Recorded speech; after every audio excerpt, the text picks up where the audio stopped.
साथियों, हम कैल्शियम के मेटाबॉलिज्म के बारे में बात कर रहे हैं। कैल्शियम की कमी बहुत सारी बीमारियों को इनवाइट करती है, गेटवे ऑफ डिजीजेस है।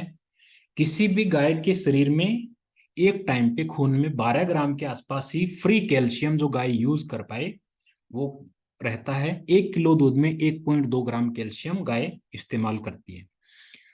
दूध 24 घंटे गाय के शरीर में बनता है और निरंतर कैल्शियम पशु के राशन से और हड्डियों से दूध के लिए अडर में कैल्शियम पहुंचना चाहिए। दूध में कैल्शियम पहुंचता है हार्मोन के बैलेंस के द्वारा। विटामिन डी का इंपॉर्टेंट रोल है। उसके बाद में टीटीएच हार्मोन है, उसका इंपॉर्टेंट रोल है। 98% कैल्शियम है जो हड्डियों में रहता है। दूध बनाने के लिए मैक्सिमम कैल्शियम राशन से जाना जरूरी है।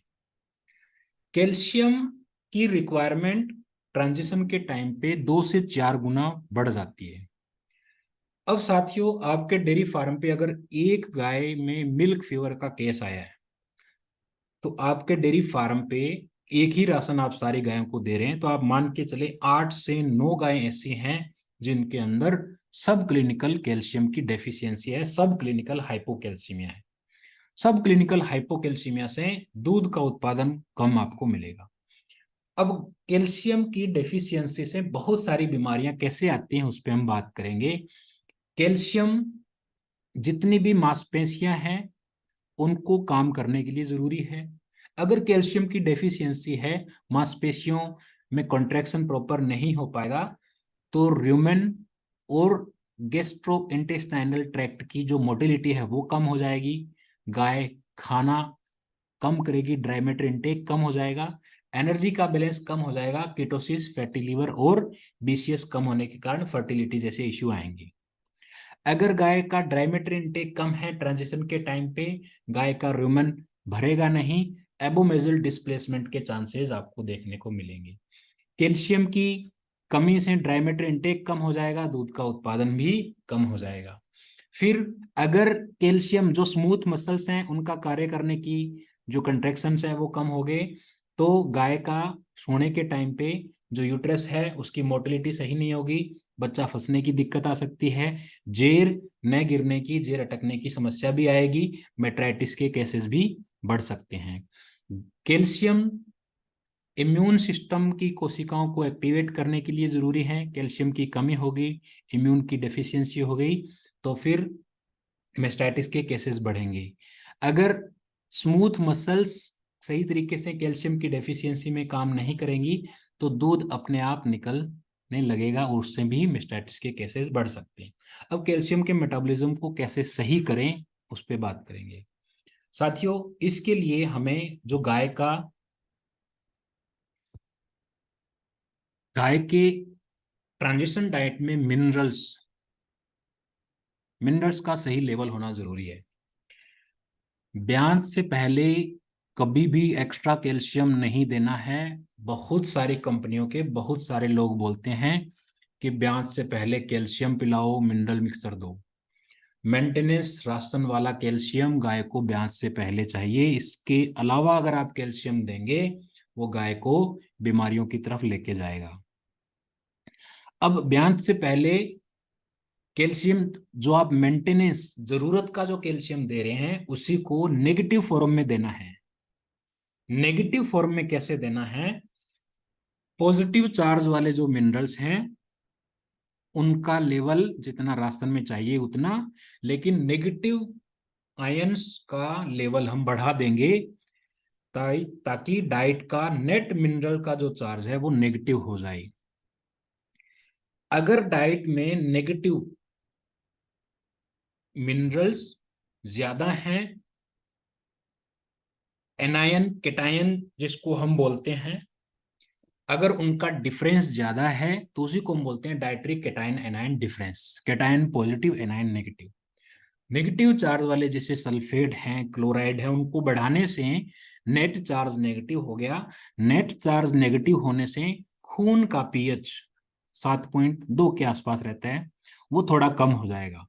खून का पीएच अगर कम हो गया तो किडनी के माध्यम से कैल्शियम ज्यादा बाहर निकलेगा बॉडी से, तो ब्याज से पहले कैल्शियम किडनी के माध्यम से ज्यादा बाहर निकला, तो उससे शरीर के अंदर टेम्परेरी कैल्शियम की कमी हो गई।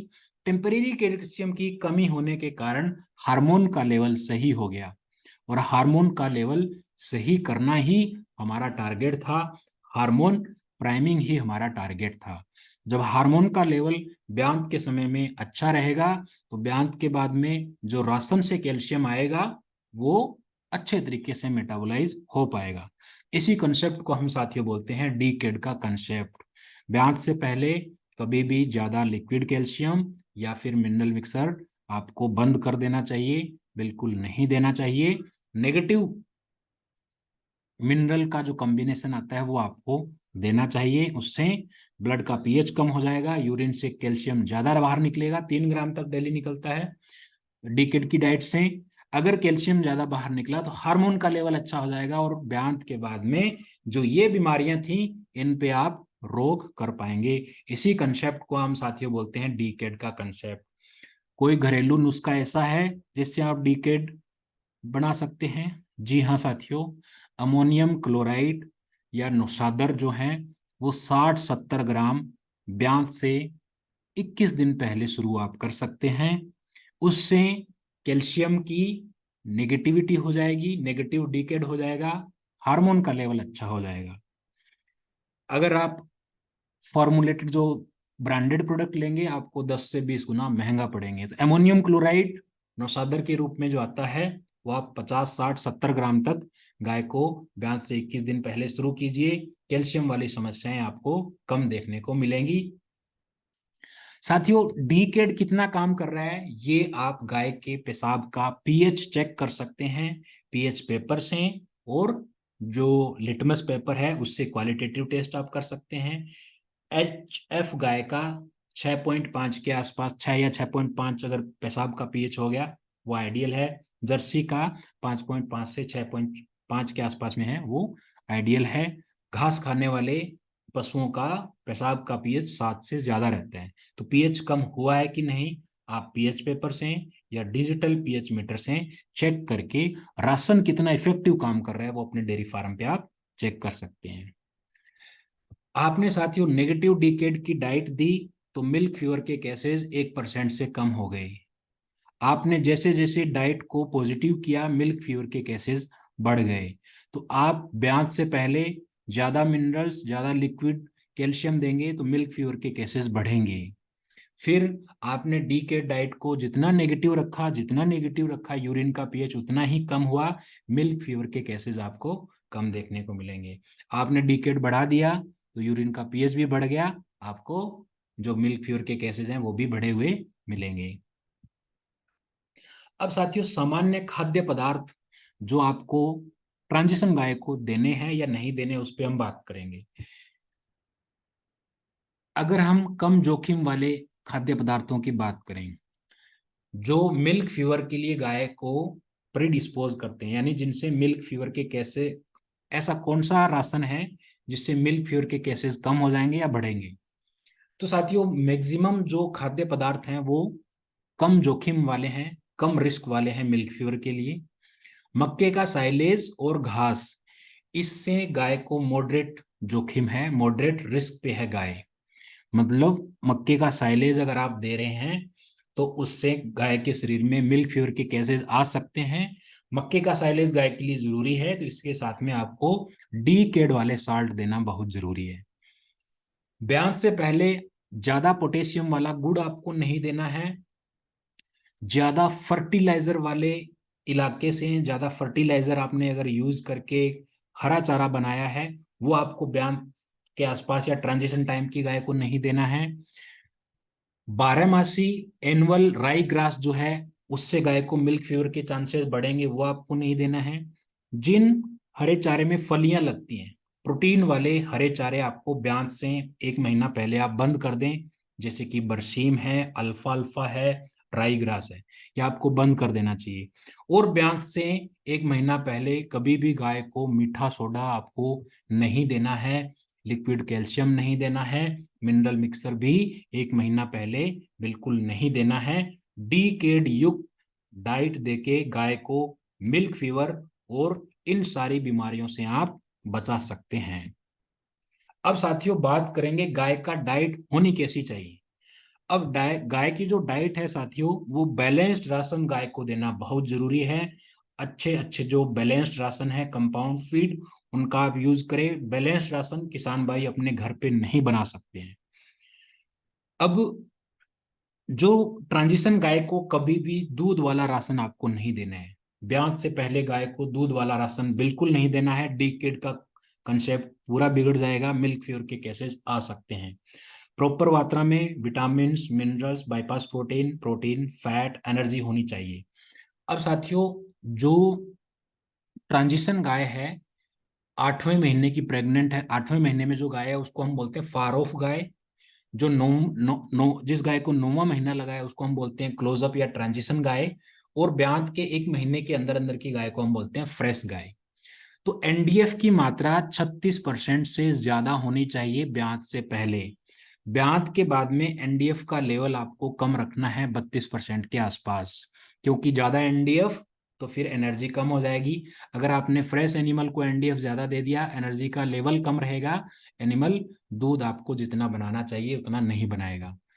फिजिकल इफेक्टिव एनडीएफ आपको, जो फार ऑफ गाय उसको 30% रखना है, ट्रांजिशन के आसपास की गाय को 25 से 30%, और फ्रेश गाय को आपको 19% के आसपास ही जो फिजिकल इफेक्टिव एनडीएफ है वो रखना है।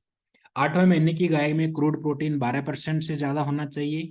ट्रांजिशन गाय जो है उसमें 14 से 16%, और फ्रेश गाय को 19% से ज्यादा प्रोटीन वाला राशन आपको देना चाहिए। क्रूड प्रोटीन की डाइजेस्टिबिलिटी फार ऑफ गाय में 80% होनी चाहिए। सबसे ज्यादा डाइजेस्टिबल क्रूड प्रोटीन जो 8वें महीने की गाय है उसको देना है। फिर जो 9वें महीने की गाय है उसका क्रूड प्रोटीन की डाइजेस्टिबिलिटी 65 से 70% होनी चाहिए। फ्रेश एनिमल को भी 65 से 70 प्रोटीन डाइजेस्टिबल चले।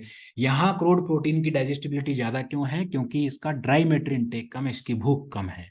फिर एनर्जी की अगर हम बात करें तो दूध वाले एनिमल को 160 मेगा जूल की एनर्जी चाहिए, और ट्रांजिशन और फार ऑफ गाय को 90 से 100 और 100 से 120 के आसपास ही रहेगा, थोड़ा प्रिंटिंग मिस्टेक है।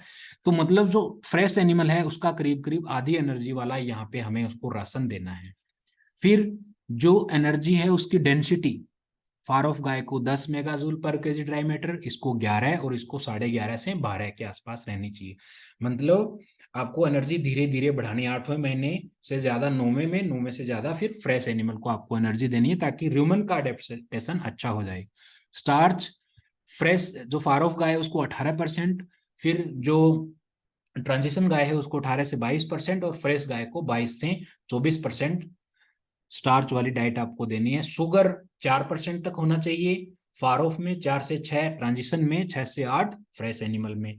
फैट 3% से ज्यादा नहीं होनी चाहिए, 4 से 5 ट्रांजिशन में और 4 से 5 फ्रेश एनिमल में आपको देनी है। तो जो फार ऑफ एनिमल है उसको ज्यादा फैट आपको नहीं देना है, घी नहीं देना है, तेल आपको नहीं देना चाहिए।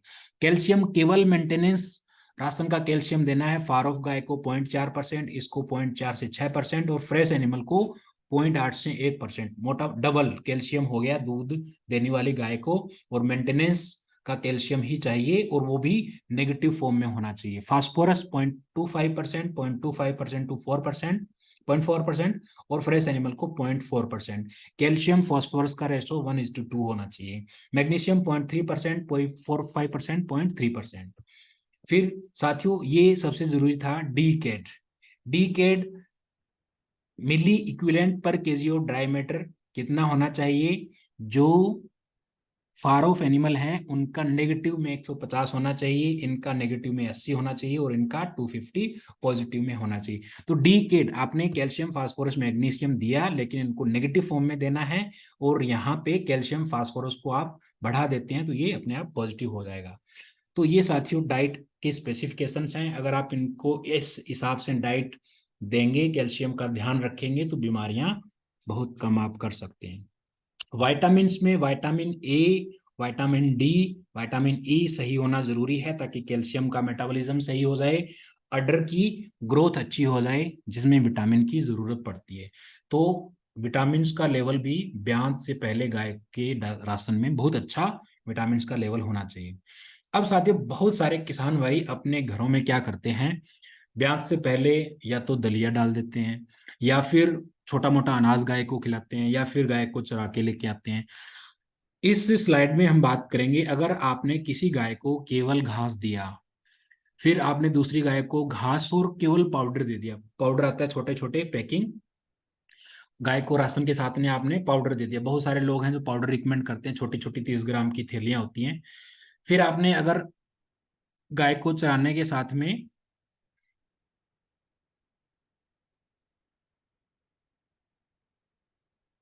राशन भी दिया है, फिर आपने राशन कंपाउंड फीड के साथ में जो पाउडर है वो मिक्स कर दिया है, फिर आपने यहाँ पे आप देखेंगे complete total mix ration, total mix ration में आपने प्रॉपरली डाइट, जो गाय की डाइट है वो फॉर्मुलेट करिए इस फार्मूले के हिसाब से। तो मिल्क फीवर से बचाव के लिए र्यूमन का अडेप्टेशन, प्रोटीन, मिल्क फीवर का कंट्रोल, पशु की हेल्थ, दूध उत्पादन, फर्टिलिटी, और अल्टीमेटली सारी चीजें कहाँ पे अच्छी हो रही हैं, टीएमआर में। केवल आपने राशन चराया है गाय को, कोई भी उसको सुरक्षा नहीं मिल रही। आपने जो पाउडर 30-30 ग्राम का दिया है उससे भी बीमारियों से, इन बीमारियों से बचाने में कोई भी सुरक्षा गाय को नहीं मिल रही है। थोड़ा सा मिल्क फीवर कंट्रोल हो रहा है, वो भी आधा पर्दा। फिर आपने कंपाउंड फीड दिया है घास के साथ में, तो आप देखेंगे थोड़ा सा बेहतर है। आपने अगर आयोनिक जो साल्ट है वो दिया और गाय को कंपाउंड फीड भी दी है, तो उसमें आपको ये जो बीमारियां हैं इनको आप प्रॉपर तरीके से कम नहीं कर पाएंगे। सबसे बढ़िया क्या है, आप गाय को टीएमआर बना के दीजिए जिसमें कंपाउंड फीड है, हरा चारा है, और जो आयोनिक साल्ट है।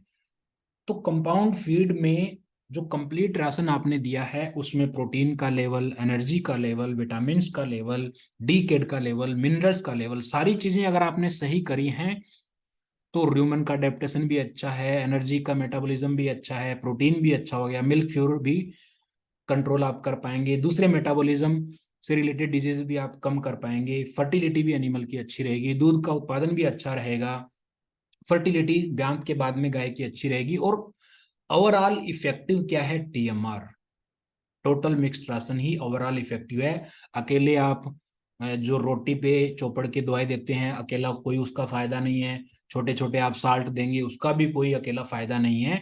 कंप्लीट मिक्स राशन देंगे तो गाय को, गाय की जो जरूरतें हैं दूध उत्पादन के लिए, उनको आप बेहतर तरीके से गाय को होम्योस्टेसिस की तरफ लेके जा सकते हैं। तो ये सबसे ही जो इफेक्टिव तरीका है वो है टोटल मिक्स राशन आप गाय को बना के दें। अब साथियों, आपके गाय डेयरी फार्म में जो आपने अगर कोई भी ट्रांजिशन फीड गाय को नहीं दिया है तो मिल्क फ्यूर के केसेस हो सकते हैं 5% तक। अगर आपने कंपाउंड फीड अच्छे क्वालिटी का दे रहे हो तो आपने मिल्क फ्यूर के केसेस को आधा कर दिया।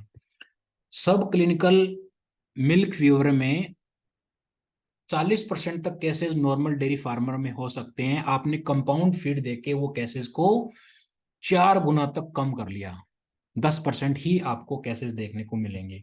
कीटोसिस के केसेस अगर आपने कोई फीड नहीं दिया है 5% तक देखने को मिलेंगे। बढ़िया क्वालिटी का आपने राशन दिया है 2.5% तक, आधे आपके कीटोसिस के केसेस डेयरी फार्म पे कम आएंगे। सब क्लिनिकल कीटोसिस के केसेस भी आधे हो जाएंगे। जेर नहीं गिरने के केसेस भी आपके डेयरी फार्म पे आधे हो जाएंगे, आप उनको आधा 50% तक कम कर सकते हो। लेमनेस के केसेस भी आप 50% तक अच्छा राशन देके कम कर सकते हो। लेफ्ट डिस्प्लेसमेंट ऑफ एबोमेजम, उसको भी आप 4 गुना तक कम कर सकते हो अच्छा राशन देके। कोई भी आपने राशन नहीं दिया तो ये था, आपने केवल साल्ट दे दिया तो भी कोई प्रोटेक्शन वहां पे नहीं है, हल्की फुल्की प्रोटेक्शन है, बाकी कोई प्रोटेक्शन नहीं है। तो कंपाउंड फीड और सारी चीजें, energy, protein, calcium, minerals, vitamin, सारी चीजों का अगर ध्यान रखेंगे तो ही आप बीमारियों को कम कर पाएंगे। अकेला पाउडर दिया, अकेला अडर वाली दवाई दी, उसका कोई रिजल्ट आपको नहीं मिलेगा। आपका खर्चा भी हो जाएगा, डेयरी फार्म में आपको मुनाफा नहीं आएगा। अब साथियों, आपके डेयरी फार्म पे आपको टारगेट रखना है भी कितनी गाय बीमार हो, ज्यादा से ज्यादा कितनी हो पाए, कम से कम कितनी हो। गाय की बीमारियों को आप कम कर सकते हैं। आपके डेयरी फार्म पे 1%, 100 में से एक गाय को मिल्क फीवर आ रही है, चलेगा। 100 में से 3 गायें मिल्क फ्यूर की शिकार हो रही हैं, तो आपको ट्रांजिशन डाइट को बैलेंस करना है। फिर जो सब क्लिनिकल किटोसिस के केसेस हैं 1% से कम रहने चाहिए, 2% से ज्यादा आ रहे हैं तो इसका मतलब आपका राशन ट्रांजिशन गाय का प्रॉपर नहीं है। एबोमेजल डिस्प्लेसमेंट 1% से कम होना चाहिए, 2% आ रहे हैं तो इसका मतलब आपको राशन के लिए जो डॉक्टर्स हैं उनकी जरूरत आपको लेनी है। क्लिनिकल मेस्टाइटिस के केसेस 5% से नीचे रहने चाहिए। 30 दिन में अगर पहले ब्यांत के पहले 30 दिन में 5% से ज्यादा केसेस आ रहे हैं, इसका मतलब आपके डेयरी फार्म पे ट्रांजिशन गाय की जो डाइट है वो प्रॉपर नहीं है। लेमनेस के केसेस 2% से कम होने चाहिए, 4% से ज्यादा है तो आप वेटनरियन न्यूट्रिशनिस्ट की सलाह ले सकते हैं। हाइपोमैग्नीशियमिया 0% केसेस होने चाहिए, एक भी केस आपके डेयरी फार्म पे हाइपोमैग्नीशियमिया का नहीं होना चाहिए। एक केस आ गया तो इसका मतलब आपका राशन सही नहीं है। प्लेसेंटा, जेर नहीं गिरने की समस्या 4% से नीचे होनी चाहिए। 6% से ज्यादा अगर केसेस में आपके जेर नहीं गिरने की समस्या आ रही है तो आपको राशन को तुरंत आपको जो न्यूट्रिशनिस्ट वेटनरियंस हैं उनकी सलाह लेनी चाहिए। फिर 14 दिन के बाद में अगर गर्भाशय में यूट्रस में इन्फेक्शन आ रहा है, 3% से ज्यादा केसेस हैं तो प्रॉब्लम है। 3% से नीचे रहने चाहिए। 10% से ज्यादा केसेस हैं, इसका मतलब आपका राशन बिल्कुल ठीक नहीं है गायों के लिए, गायों का ट्रांजिशन मैनेजमेंट अच्छा नहीं है। एक भी केस आपके डेयरी फार्म पे क्लिनिकल एसिडोसिस का नहीं होना चाहिए। 1% भी अगर केस है तो आपको डॉक्टर की सलाह लेनी चाहिए। अब साथियों, गाय का राशन के बारे में हमें A to Z बात करी है, अब हम गाय के मैनेजमेंट की बात कर लेते हैं। डीकेड युक्त डाइट, साफ जगह गाय की रहनी चाहिए। ब्यांत वाली गाय को आप दूसरी गाय से अलग रखें। उनका राशन खुला राशन दें, जितना राशन खाएं उतना अच्छा है। उसके बाद में ब्यांत के बाद में जो छोटा पशु है उस पे TMR आप डाल दें। छोटे पशु पे TMR डालने से गाय छोटे पशु को चाटेगी, ड्राई मैटर इंटेक भी बढ़ेगा, छोटे पशु के खून में ब्लड का सर्कुलेशन भी बढ़ेगा। तो जिन गायों का 30% तक ड्राई मैटर इंटेक कम हुआ था उनका आप ड्राई मैटर इंटेक बढ़ा सकते हैं काफ के ऊपर TMR डाल के। गाय का जो जहाँ पे काविंग पेन है नीट एंड क्लीन होना चाहिए, वेल वेंटिलेटेड होना चाहिए, दूसरी गायों से दूर होना चाहिए।